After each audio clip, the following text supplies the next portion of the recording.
मी तुम्हाला आज आहे का नाही गहू पेरलाय आम्ही. गहू पेरून तरी 20 दिवस झाले असतील. हां, मग ती 20 दिवस झाले. मग गहू कसा उगवायला आहे ते बघा आता.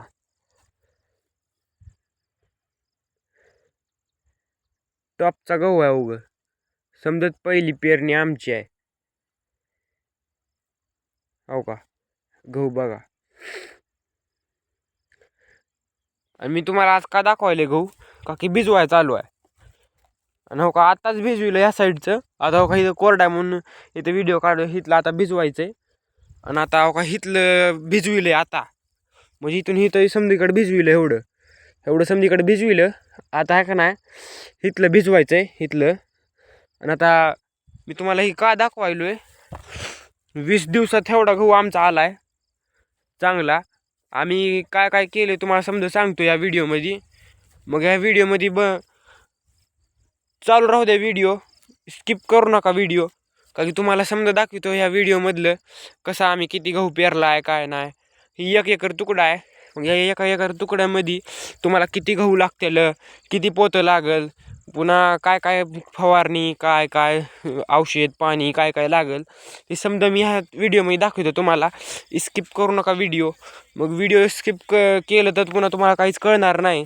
गहू कसा असतंय काय नाही, गव्हाची कांडी कधी बनत असती, मग फवारणी काय असते गव्हाला तुम्हाला समजा ह्या व्हिडिओमध्ये मी सांगतो. तुम्ही फक्त ह्या व्हिडिओमध्ये बनत राहा.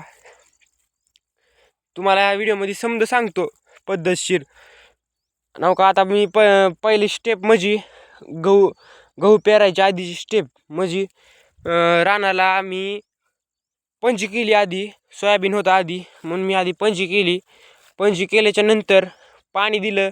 आणि पाणी दिल्याच्या नंतर पुन्हा मी ह्याच्यात पेरणी केली संध्याकाळच्या टायमाला. तुम्ही पण संध्याकाळच्या टायमाला पेरणी करा. म्हणजे कसं होतंय, भिजवून पेरणी करा. भिजवून पेरणी करा. पेरणी केल्याच्या नंतर आहे का नाही एक पोतं पण एक पोतं आम्हाला इथं लागलं. पोतं काय मला माहीत नाही, पण पोतं एक लागलं. आणि 40 किलो गहू लागले होते इथं आम्हाला. ही गहू पेरला. आणि पेरल्याच्या नंतर पुन्हा 10 दिवसानं आम्ही एक युरियाचं पोतं टाकलं. एक युरियाचं पोतं टाकलं आणि एक फवारणी घेतली बुरशीनाशक टॉनिक. आणि पुन्हा बुरशीनाशक टॉनिक आणि आळीचं ताकद येण्यासाठी, मुळी खाली जाण्यासाठी समजित आम्ही फवारणी घेतली. मग म्हणून तर एवढा असा गहू आहे. नाहीतर कुठं कुठं असा आहे. ह्या जागेवर जरा औषध पण पुन्हा खात पण जरा कमी पडलं असेल त्यामुळं असा आहे. हिथं बघा आमचं तुम्ही गहू बघा. मी तशी फवारणी ती केल्यामुळं गहू चांगला आलाय. आणि तुम्हाला पण असं करायचं असलं तर ही व्हिडिओ पूर्ण बघा. आणि मी पद्धतशीर तुम्हाला सांगत आहे पुढचं. पुढे अजून लय प्रोसेस आहे.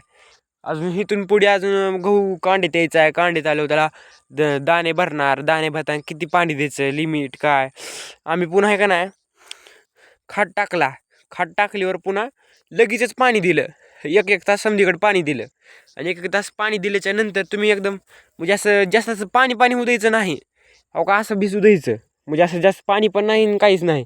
काही रेन पाईप आहे, स्प्रिंकलर पण नाही. रेन पाईपनं आम्ही भिजवित आहोत. काही म्हणजे असं जास्त पण पाणी नाही होऊ दिलं. समजा एकदम पद्धतशीर भिजविले. आता इथलं चालू करायचं आहे. आणि आता इथलं पण असंच भिजवायचं ह्यासारखंच. आणि तुम्ही पण हे असंच भिजवा खात टाकल्यावर पण. आणि खात मुरल्याच्या नंतर पण असंच भिजवा. असंच भिजवत राहा. जास्त पाणी करूच नका.